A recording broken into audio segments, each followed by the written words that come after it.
Tag TV, and Tag Radio. Technology now has a voice of innovation and information. Get it on www.tagtvonline.com. The Internet as a weapon.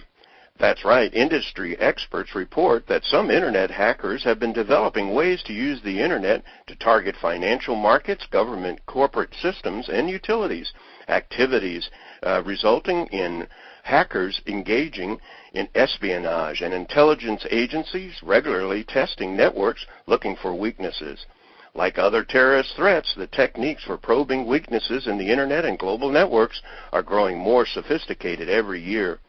Cybersecurity, no longer just a concern to industries and individuals, but increasingly a real concern to our day-to-day Internet activities. Greetings, everyone. It's Tuesday, October 14, 2008, and this is Tech Talk with Technology Association of Georgia President Tino Mantella. Cybersecurity, prevention and protection from attacks on the Internet, and what you can do to protect yourself day in and day out. These threats are real, well-funded, and well-organized operations and are aimed at political, military, economic, and technical advantage. Tino speaks with Mischel Kwon, National Cybersecurity Division of the U.S. Department of Homeland Security, the director for the U.S. Computer Emergency Readiness Team, known as U.S. CERT, responsible for the operational mission for analyzing and reducing cyber threats and vulnerabilities in federal networks. Whether disseminating cyber threat warning information or coordinating incident response activities, Mischel brings a unique blend of experience, hands-on academic research and training, and seasonal understanding to her role as director of U.S. CERT. Among her successes at the U.S. Department of Justice as Deputy Director for IT Security Staff, she built and deployed the Justice Security Operations Center. She has also served as lead project manager for the Trusted Internet Connections Project at the Justice Department, a joint initiative between the Office of Management and Budget, OMB, and the Department of Homeland Security. Mischel holds a Master of Science in Computer Science, serves as an adjunct professor at George Washington University, where she also runs the university's Cyber Defense Lab. Cyber threats, cyber security. Today's Tech Talk is all about coming to grips with the challenges of cyber warfare intelligence and our national security, as Tino speaks with Homeland Security Director of the U.S. Computer Emergency Readiness Team, U.S. CERT, Mischel Kwon. Mischel, thank you for joining me on Tech Talk today. Well, thank you, Tino.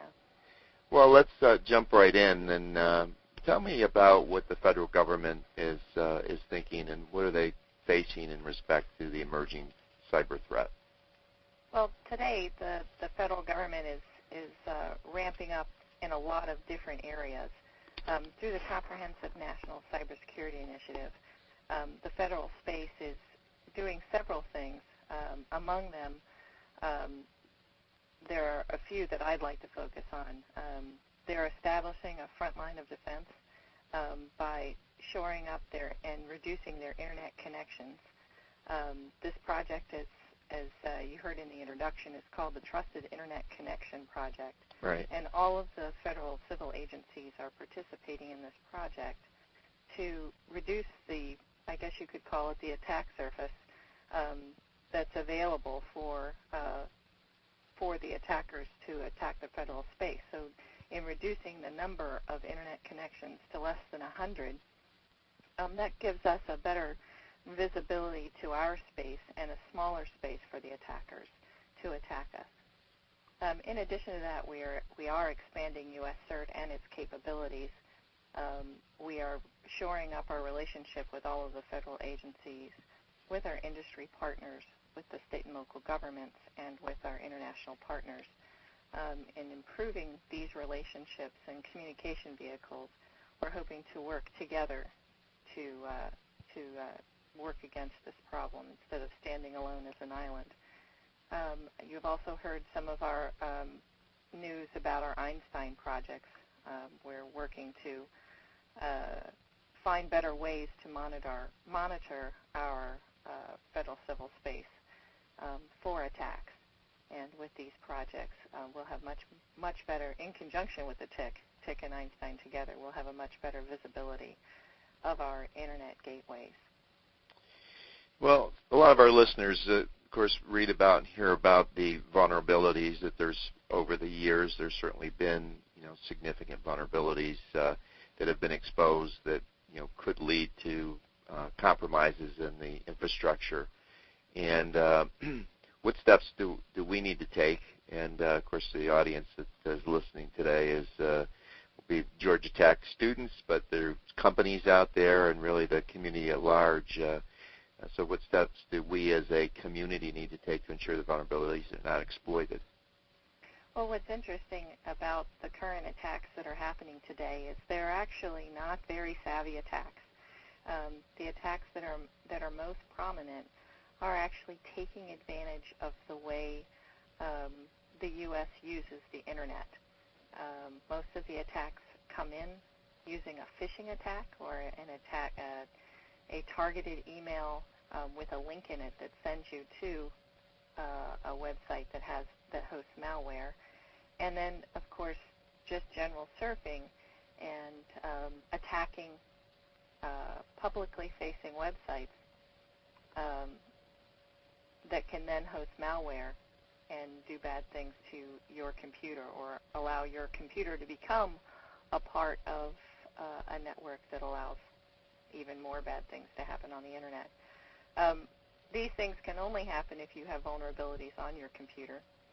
So encouraging everyone to patch, encouraging everyone to use newer technology, newer operating systems, newer pieces of software, and most definitely keeping virus detection up to date, doing that automatically, keeping firewalls in place, and most importantly, thinking about how you use the Internet and how you use your computer. For instance, downloading music, freeware, pictures, videos. A lot of malware can be hosted in those kinds of files. So doing a risk analysis on whether or not you truly want to download something or you truly want to have that free piece of music is important. For university students using software like Ruckus, I understand that Georgia Tech, along with my daughter's university in Florida, also use the Ruckus software for making music available to the students for free through the Ruckus website. That's a known site. It can be trusted, as opposed to going to free download sites and downloading music. So participating in responsible music downloading, paying the 99 cents to download a piece of music as opposed to downloading from a freeware site where you're most likely going to get a little bit of malware with your enjoyable music. They're also using limiting social networking, limiting the amount of surfing you do, being careful when going to social sites where you might have bulletin boards on the site where you would click on links. Often those links on those sites will send you to mal sites. At any given day, any publicly facing website could have been infected with malware. So you have to be careful about the broadness of your surfing and be conscious that if you're going to an unknown place in the Internet, there is a chance that you will get some malware while you're there. So everybody can do something to protect themselves and protect their computers. What do you see as the primary attack vectors today, and has that changed over the last, say, 5 years or so? Well, the primary attack vector is definitely phishing. Okay. Definitely phishing, and definitely using publicly facing websites to spread malware. Websites like MySpace, Facebook, even ESPN, the New York Times, all of the regular publicly facing websites at any given day are targets for the attackers to plant malware, because the attackers understand how we use the Internet, and they understand that we are a nation of clickers. Presented with a link, we will click on it. one of the best pieces of advice I can give anyone is, if presented with a link, don't click on it. If you really want to go and see what's behind that link, go to the front page of that website and try and navigate your way to where they want you to go, as opposed to clicking on the website. It's harder, but what's interesting about those hyperlinks is what's on the hyperlink is not necessarily where it's going to send you. You can put a different title on that hyperlink than, and you know, all of these phishing exercises are just that, a different title on the hyperlink than where they're actually sending you. So being very, very careful about clicking. Over the past few weeks, there's been a lot of news about click buys, where little flashes will come up on your screen and it'll tempt you to click quickly before it goes away. And a lot of people just want to click.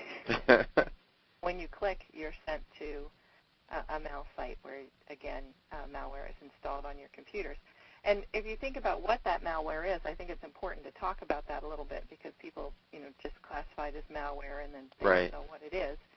What it is it's software that can log your username and password. So now the attacker has your username and password to your banking account, to your credit card accounts, to your shopping accounts where you've left a credit card. So you have to be really careful about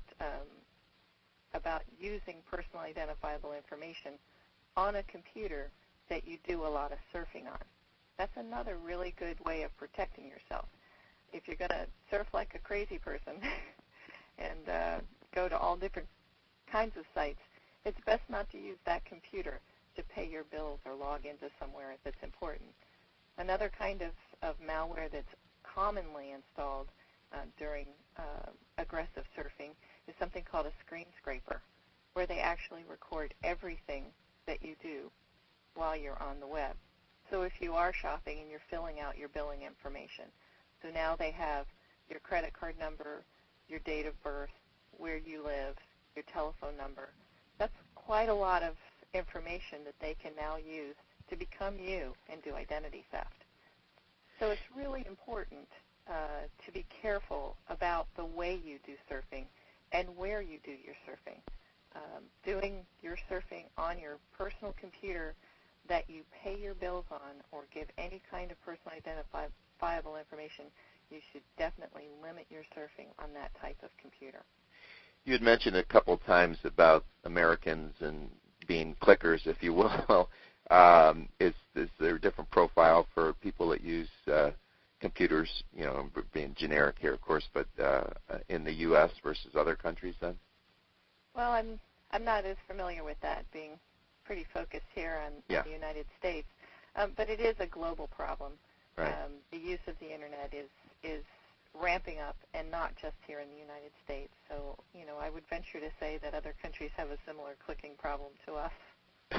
So it's not just us. It's, at least our listeners know it's not just us. That's good to know. It's not just us, but we are tempted by different sites than other countries for sure. And you know, the attackers are very savvy in the social end of this as well as the technical end of it.